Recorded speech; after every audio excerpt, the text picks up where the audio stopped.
Bonjour. Bonjour, je suis Madame Marie-Pierre Vallée, enseignante en sciences et technologies et en mathématiques au Collège Saint-Paul et bienvenue. En fait, j'ai décidé de faire une capsule pour aider certains élèves et le titre de ma capsule s'intitule « Comment étudier ». Alors, si vous vous sentez concerné par l'un des 4 points suivants, alors sûrement que ma capsule va vous être bénéfique.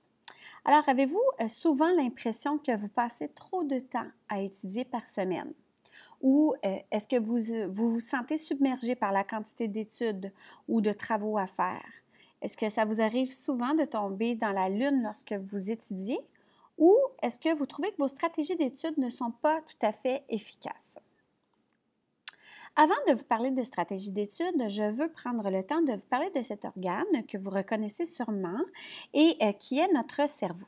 Dans le fond, notre cerveau, je vais commencer par vous parler de cet organe-là pour vous permettre de comprendre un peu plus les nouvelles stratégies, les nouvelles techniques d'études dont je vais vous parler plus tard.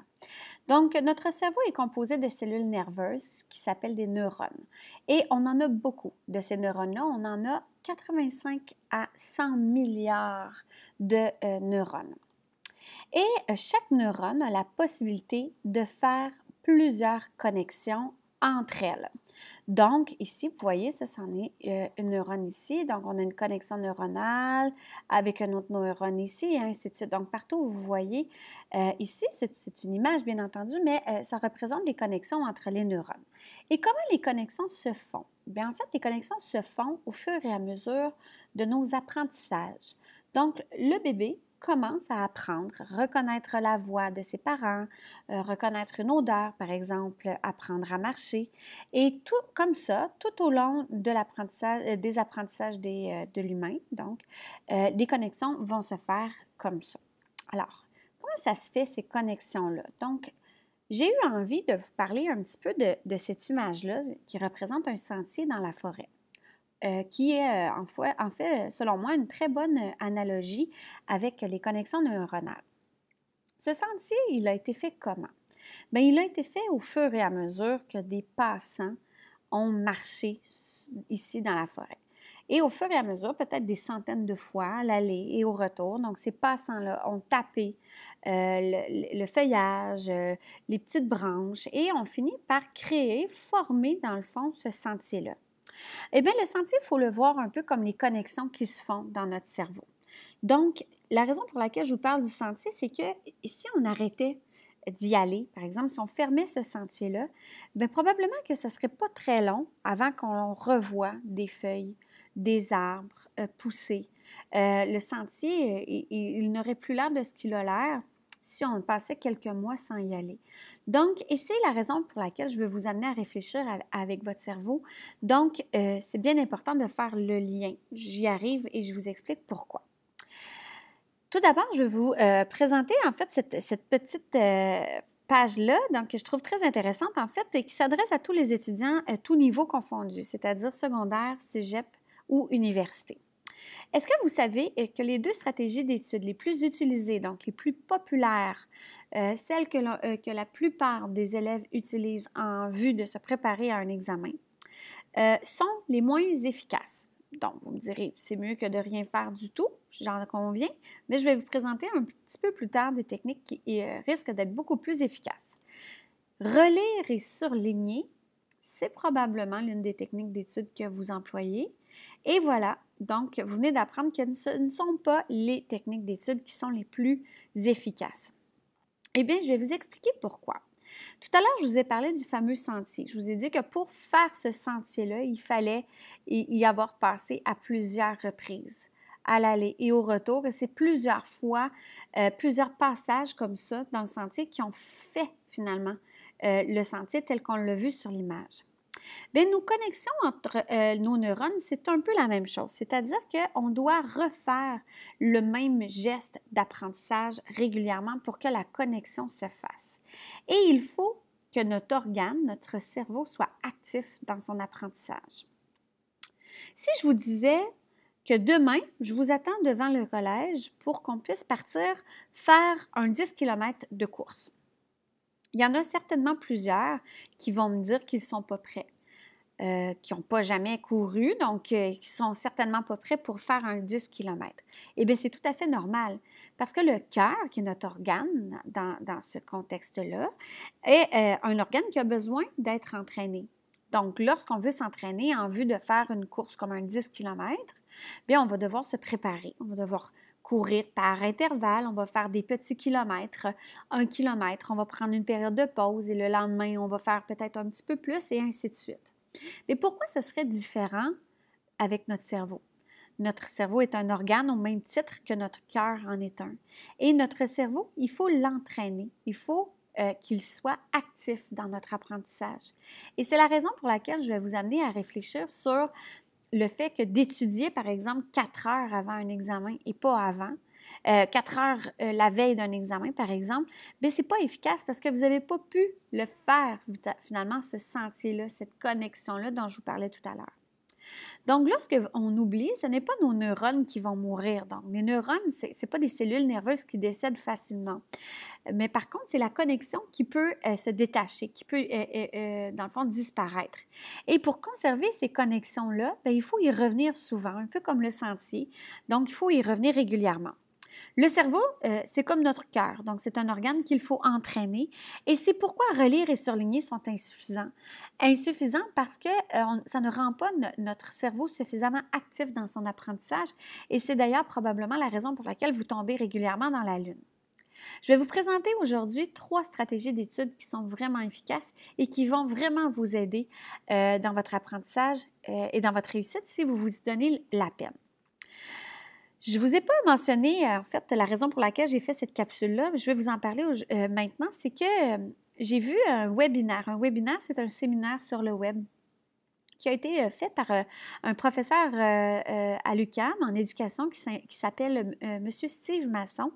Et en fait, c'est vraiment au visionnement de son webinaire que j'ai eu envie de finalement le vulgariser et de le résumer, dans le fond, son webinaire, pour vous le présenter. Donc, le tableau que vous voyez ici, c'est un tableau qui a été fait par M. Masson.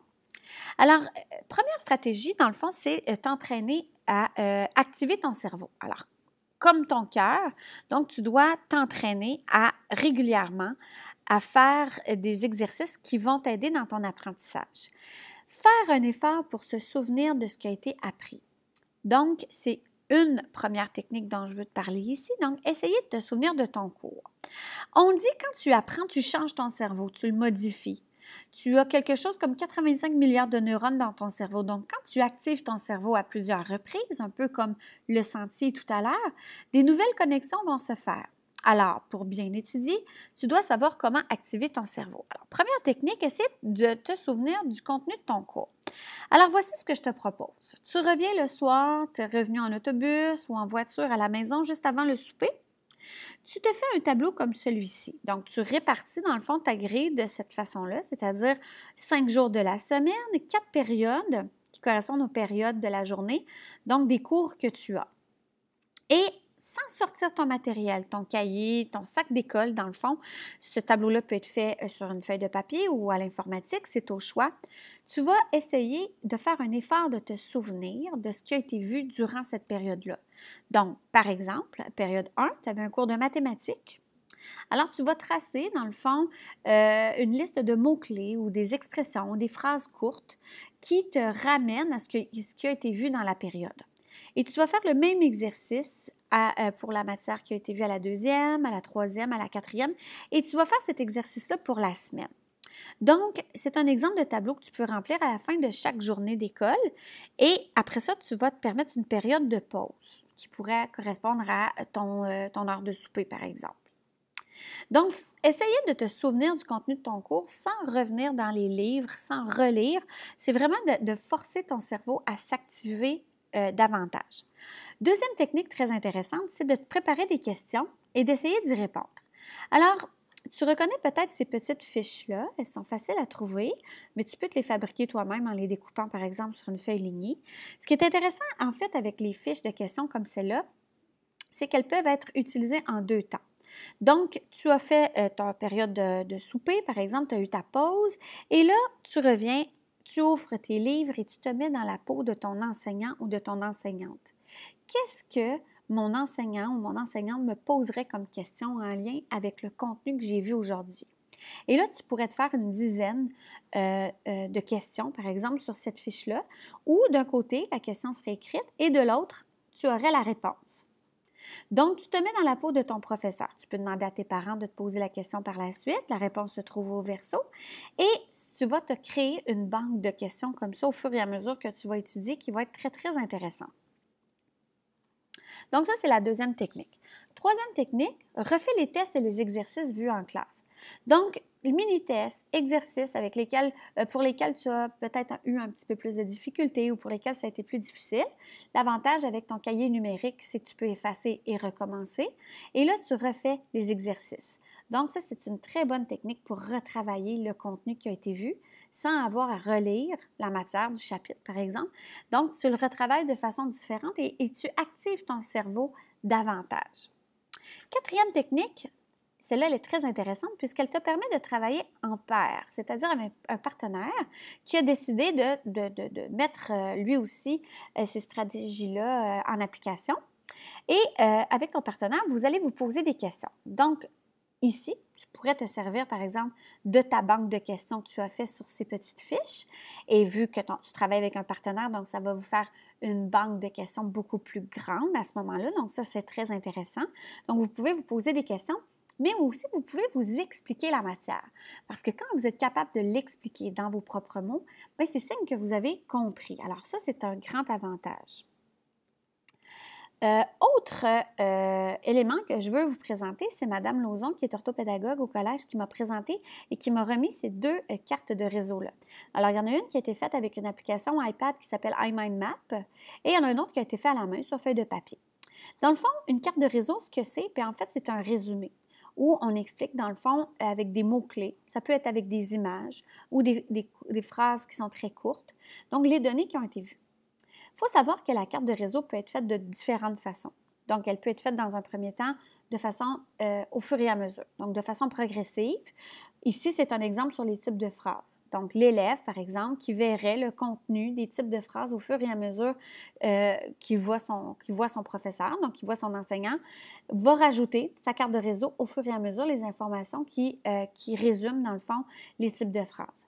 Mais ça peut aussi être fait d'une autre façon, c'est-à-dire en révision en vue d'un examen.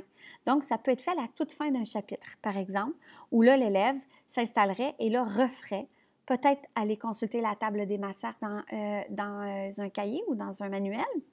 Et là, va refaire, dans le fond, ici, sa carte de réseau pour classer ces informations. Alors ici, on a une carte de réseau qui porte sur la révolution industrielle. Mais ça peut être fait dans toutes les matières sans aucun problème. Deuxième stratégie dont je veux vous parler aujourd'hui, en fait, c'est de vous donner des périodes de pause. Donc, espacer tes périodes d'études. Alors, on a tendance à penser que plus on étudie et plus on va apprendre, donc, et plus les connexions vont se faire. C'est un peu vrai, mais c'est aussi faux en même temps. C'est-à-dire qu'il faut savoir que lorsqu'on est en pause, ou même lorsqu'on dort, c'est à ce moment-là que les connexions vont se consolider.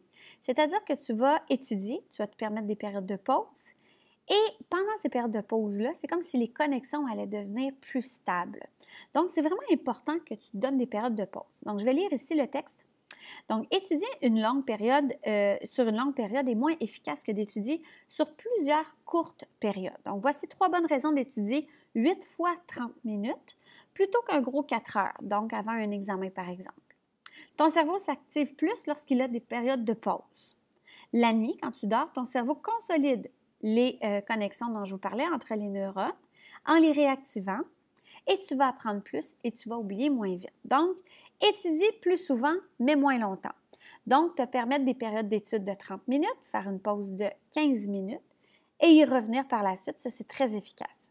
On dit dans la même soirée de réviser plus d'une matière, c'est-à-dire de ne pas passer une soirée complète, par exemple, avec une matière exclusive. Donc, tu pourrais faire 30 minutes de mathématiques, te permettre une pause de 15 minutes, aller faire un 30 minutes de sciences, te permettre une pause de 15 minutes, 30 minutes en histoire. Donc, ça serait vraiment très, très efficace. Te préparer un calendrier, donc pour organiser ton temps. Tu as une évaluation qui t'a été annoncée par ton enseignant et cette évaluation-là se tient dans 2 semaines. Alors, comment vas-tu organiser ton horaire d'études à partir du moment où ça t'a été annoncé? Donc, tu vas te faire un calendrier et tu vas justement organiser ton temps en fonction des petites périodes d'études que tu vas avoir à faire pour justement éviter d'avoir un gros 4 heures à faire avant l'examen, puisque là, je viens de t'apprendre que ce n'est pas efficace. Étudier la veille, c'est important. On n'étudie pas 4 heures. On peut justement faire un peu la carte de réseau dont je t'ai parlé ou travailler avec un partenaire pour vous poser des questions, relire les fiches que vous vous êtes fait. Donc ça peut être très, très efficace. Et dormir. Donc, un sommeil réparateur, c'est un sommeil de 8 à 10 heures.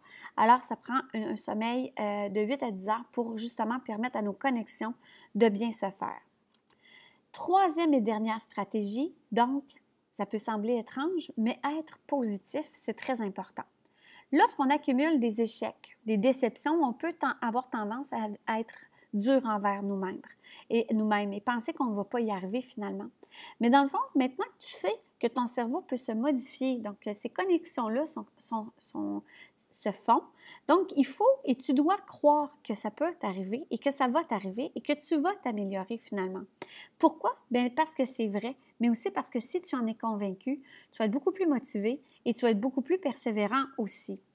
Donc, je t'invite à mettre en application sur 1 mois, 2 mois, les stratégies que je t'ai présentées dans ma capsule et je suis certaine qu'avec le temps, tu vas les vivre, ces petites réussites-là. Et je t'invite aussi à venir me voir si jamais tu as des questions ou si tu as envie de justement pouvoir me témoigner de ce que tu vis. Ça va vraiment me faire plaisir. Et je tiens à remercier Mme Édith Lauzon pour l'aide qu'elle m'a apportée durant ce travail-là. Alors, bonne fin de journée. Merci.